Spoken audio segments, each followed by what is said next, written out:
la unidad doméstica, el trabajo doméstico y desempeñado dentro de la familia. Y entonces considera a la familia como un enclave institucional desde donde se desarrolla principalmente este tipo de relaciones reproductivas. La siguiente, por favor. Bueno, y en este sentido vamos a empezar analizando el papel de la familia como unidad, digamos, primordial, o una unidad que nos permitiría revisar con más profundidad la reproducción social, y ver justamente cómo tanto las familias como las relaciones de reproducción, como incluso las tareas domésticas y de reproducción, no son un proceso natural como se nos ha hecho ver. Tiene mucho que ver con incluso el contexto económico, con el contexto cultural. Mencionan los autores Maher y Duden, incluso dar a luz y el amamantamiento están inscritos en contextos sociales e históricos, ¿no? Situaciones que consideramos que vienen incluso como en la naturaleza de las mujeres, se desempeñan de manera diferente a través del tiempo. Y en este sentido no podemos simplemente relegar el estudio del trabajo reproductivo como si fuera algo transhistórico, que no tuviera ningún cambio.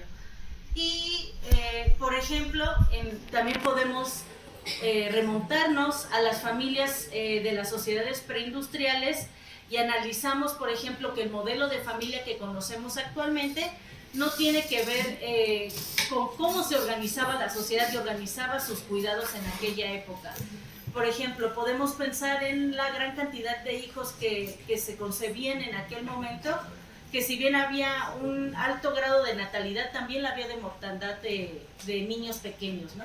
Y que más allá de esta relación de cuidado que hubiera de las madres y padres hacia su descendencia, se veían más bien como apoyo laboral para las condiciones tan extremas. Esto en el caso occidental y de las familias proletarizadas.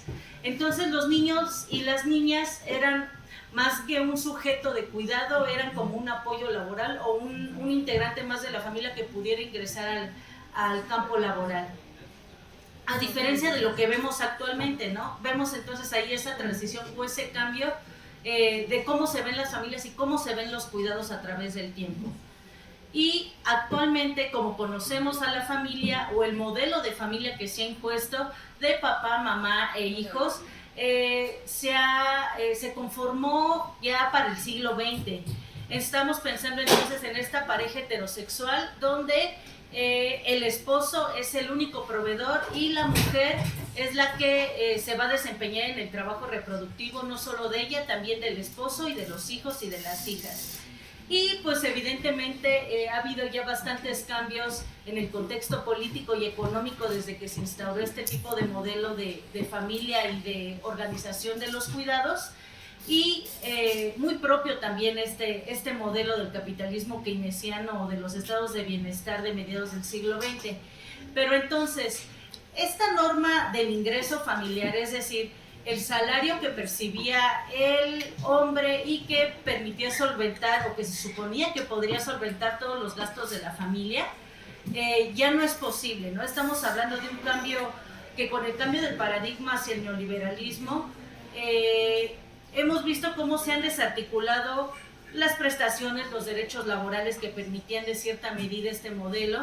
Se ha incrementado en el caso mexicano y especialmente en las ciudades, en la Ciudad de México, por ejemplo, el trabajo informal.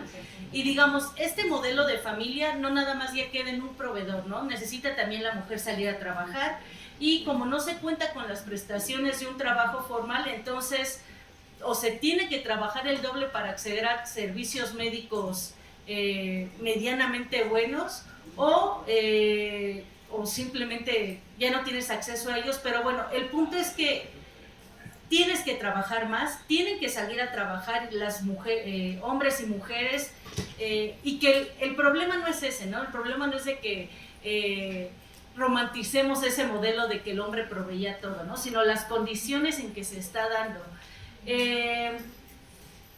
Y bueno, incluso este modelo creado donde, además del salario que el hombre proveía, digamos de manera monetaria, también recaían en él y en su figura frente al trabajo formal estas prestaciones de seguro social o de algunos centros recreativos, por ejemplo, pienso en los del ESME que les ofrecían, pues centros de recreación, ¿no? Y todo esto siempre vinculado a un trabajador formal.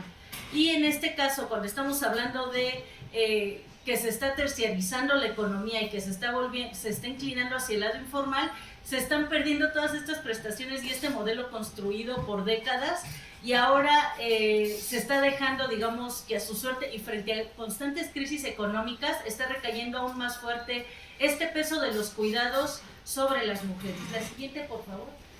Hablando de las condiciones radicales en las que nos encontramos actualmente para enfrentar esta organización de los cuidados y no desvinculándolas de otros elementos, por ejemplo, en el caso laboral, como ahorita les comenté algunos elementos, retomo este trabajo del Centro de Análisis Multidisciplinario, que es de aquí de la Facultad de Economía. Es una tabla que me parece súper interesante y por eso se las presento aquí, aunque sea del 2015. Es el tiempo de trabajo que se ha requerido al menos desde el 87 para que una familia pueda, a través de, como menciona ahí, digamos a través del salario, que pueda adquirir una canasta básica. En diciembre del 87 era necesario trabajar 8 horas con 29 minutos, para el 2000, vean el cambio radical, para el 2000 son 36 horas con 34 minutos para una canasta básica. Díganme qué persona, es cuando me refiero a cuando tienen que integrarse más integrantes, valga la redundancia, de la unidad familiar para alcanzar esas 36 horas de trabajo para comprar una canasta básica. Y ya ni hablar de el 2015, que fueron 51 horas y 44 minutos para comprar una canasta básica. Ellos utilizan esta categoría de canasta obrera indispensable. Muy interesante, ¿no? Que sigue, por favor. Igualmente retomo esto del CAM, pero tiene que ver con el salario mínimo y cómo se muestra en términos reales frente al precio de la canasta básica. En este sentido vemos que en el 87, con un salario mínimo hasta te sobraba para comprar una canasta básica. A diferencia del 15 de abril del 2015, que los datos mencionan que no sé cuántos salarios mínimos salían necesitas para comprar una canasta básica. Frente a estas, lo que sigue, por favor, frente a estas, otra más. Pero esta tiene que ver con el valor del trabajo no remunerado y de cuidados respecto al PIB. También cómo se ha disparado. Digamos, si antes con el ingreso familiar permitía de cierta manera enviar al mercado o más bien comprar del mercado ciertos bienes o servicios que permitieran disminuir el trabajo o la intensidad del trabajo, con estas condiciones económicas todo recae dentro de la familia y tienen que hacer prácticamente las mujeres malabares para poder, digamos, conciliar el trabajo remunerado y el no remunerado. Y más en las condiciones que vemos post-COVID, donde el trabajo no remunerado se ha disparado, ¿no? Y las condiciones laborales también se han incrementado en intensidad.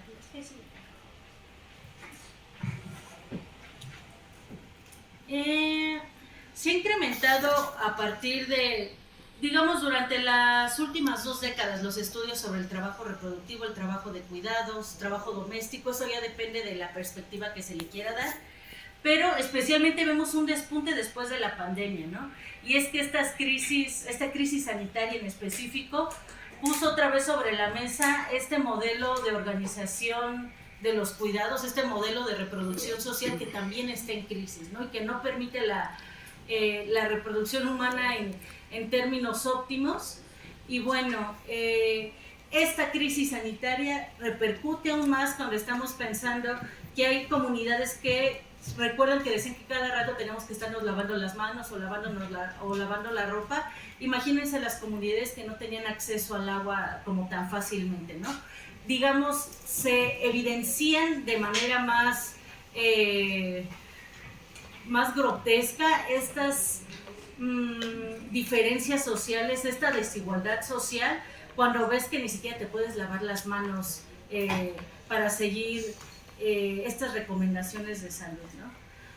Bueno, y como les comentaba, a menos que se cuenten con las condiciones, a menos que se cuenten con las condiciones económicas para que puedas adquirir los bienes y servicios en el mercado, el trabajo de cuidados y la manera en que está organizado se ha vuelto un trabajo esclavizante para quienes lo desempeñan, generalmente mujeres y niñas.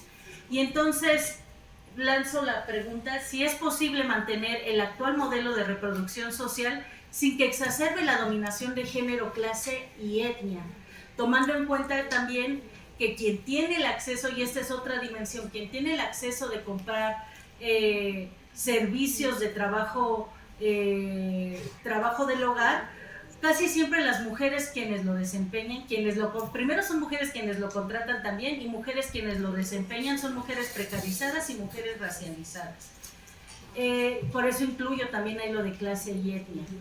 Entonces, frente a esta pregunta, retomo a Silvia Federici, que ella ha mencionado que el capitalismo es un sistema que se sustenta en la muerte, y en este sentido es arriesgado incluso afirmar que bajo este sistema económico se pueden realizar cambios de raíz, hablando del trabajo de cuidados, ¿no? Un trabajo que gira en torno justamente del sostenimiento de la vida.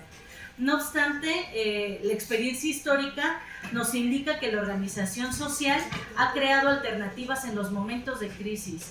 No obstante, las iniciativas casi siempre recaen en las mujeres, ya sea en la defensa del territorio o, por ejemplo, otras alternativas o propuestas que han hecho en tiempos de crisis, por ejemplo, son las ollas comunitarias en Argentina, ¿no? Donde se juntan un grupo de mujeres para preparar la comida y ofrecerla de manera, no sé si gratuita o, digamos, de manera para todas las personas.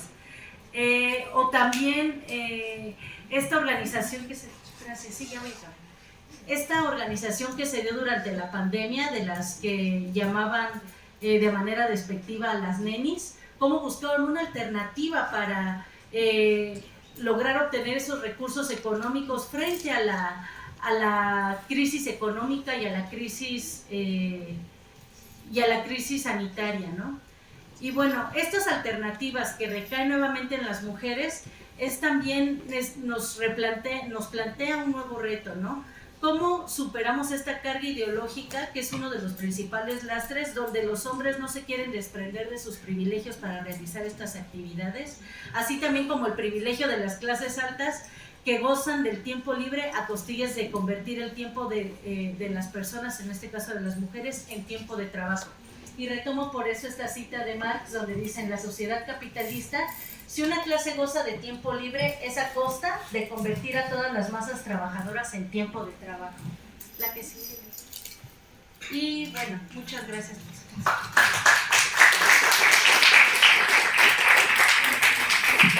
Bien, muchas gracias, compañeras. Bueno, la profesora Odette quedó de regresar antes de que termine el evento para las preguntas. Entonces, bueno, este es el momento en el que les toca a ustedes hacer las preguntas. Les vamos a pasar un micrófono para que, si quieren, si quieren primero levantar la mano. Había por ahí alguna pregunta y, bueno, con los comentarios finales de las respuestas estaríamos cerrando. ¿Alguien tiene alguna pregunta? ¿Puedo hablar sin micrófono? ¿Sí? Bueno. Sí.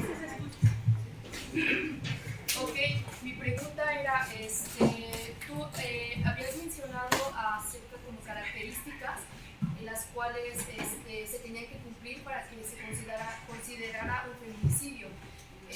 Mencionabas acerca de la mutilación, y por ejemplo yo conozco que pues en ciertas partes de Occidente, de África, la mutilación genital es algo que se vive, o sea, actualmente, y que es un problema muy, que hace mucho ruido, ¿no? Pero para los habitantes pues es más un ritual, ¿no? Algo que se realiza por mera costumbre, por otras razones de valores, de ética, ¿no? Entonces, mi pregunta era si en algún momento, como la práctica de la mutilación genital femenina se realiza en mayor parte a niñas y de entre 8 a 14 años, si en algún momento se genera esta mutilación genital y esta persona muere, porque cabe destacar también que la mutilación se genera no en hospitales, se genera sino en la calle con mujeres parteras que se dedican a esto, y ya es más también un negocio. Si una persona, si la niña llegase a morir, se considera feminicidio a través de en este caso preciso.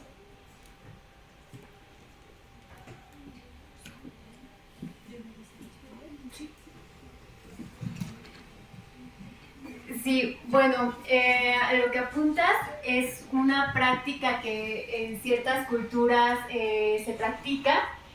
Esta discusión, ¿no?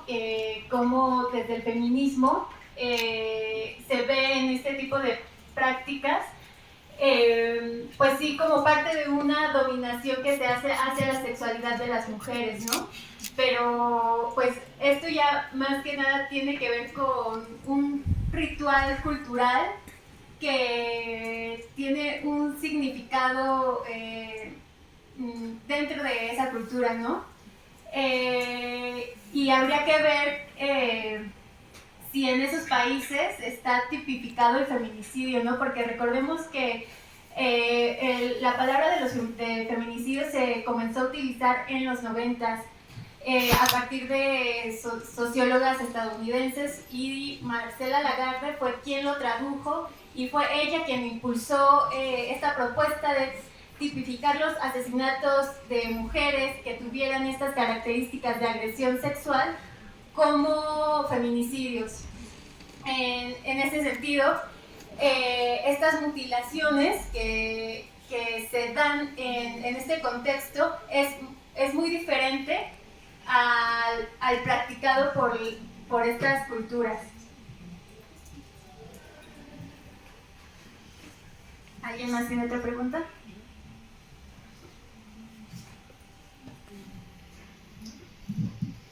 Bueno, pues si no tienen más preguntas, yo creo que va a llegar un poco tarde la maestra Odette. Entonces, bueno, para cerrar los comentarios, bueno, como ustedes saben, esta crisis multidimensional, aquí estamos observando por lo menos 3 facetas. Una es el incremento de las enfermedades y la disminución en el tema de la salud pública, la salud comunitaria y también los procesos de discriminación racial, sea étnica o por cualquier otro tipo de grupos humanos marginalizados y racializados. ¿A qué nos referimos con esto?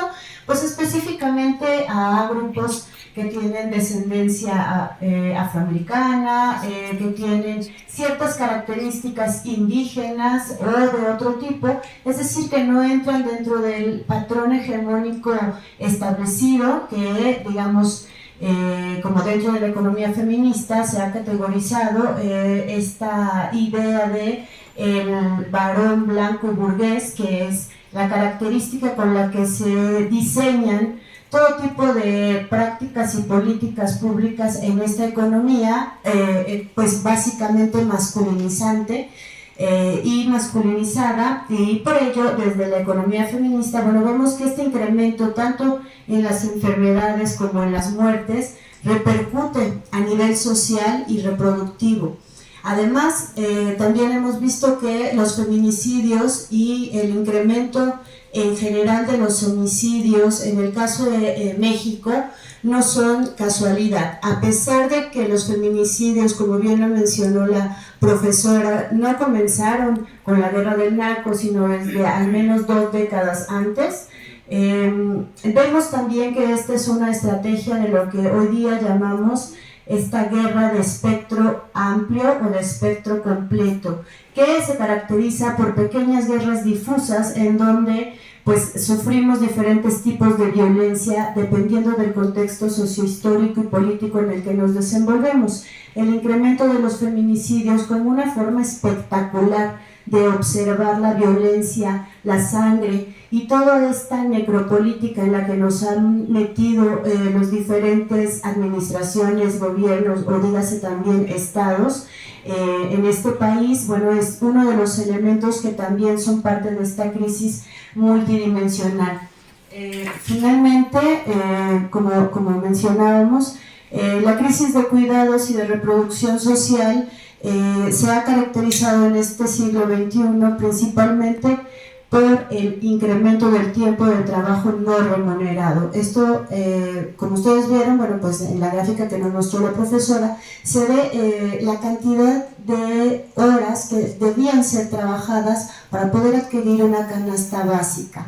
Esto ha cambiado en el último sexenio, no obstante, el poder adquisitivo de los mexicanos es muchísimo menor al de otras economías, como bien decía también una de nuestras ponentes, sobre todo del norte global. Entonces, estamos viviendo en una economía que hemos llamado desde el sur y estamos planteando que esta crisis multidimensional puede ser vista, pero además enfrentada desde el sur y con una visión diferente que parta del centro como lo que es la vida en el centro, una vida que merezca ser vivida. Esto quiere decir un incremento no solamente en los salarios, sino que también en el tiempo que podemos ocupar, no para trabajar en el hogar ni para cuidar, sino para nosotras y nosotres, para todas y todos, es decir, para poder vivir. No necesitamos trabajar todo el día, no necesitamos esta flexibilidad laboral para tener 5 trabajos y con ello poder ocuparnos de la vida. Necesitamos a la vida en el centro, es decir, cambiar la perspectiva de Occidente, cambiar la perspectiva de esta economía masculinizada en la que lo más importante es la producción de mercancías y la obtención de ganancias. Aquí de lo que se trata es de reivindicar la vida desde nuestras diferencias y con ello, ¿a qué nos referimos? A cambiar este eje y entonces producir vida es diferente a producir mercancías, fuerza de trabajo, a producir pequeñas personas que van a competir con otras personas de manera indiscriminada. Hay que tratarnos como seres y sujetos históricos concretos que además podemos cambiar, transformar y revolucionar este proceso histórico que estamos viviendo.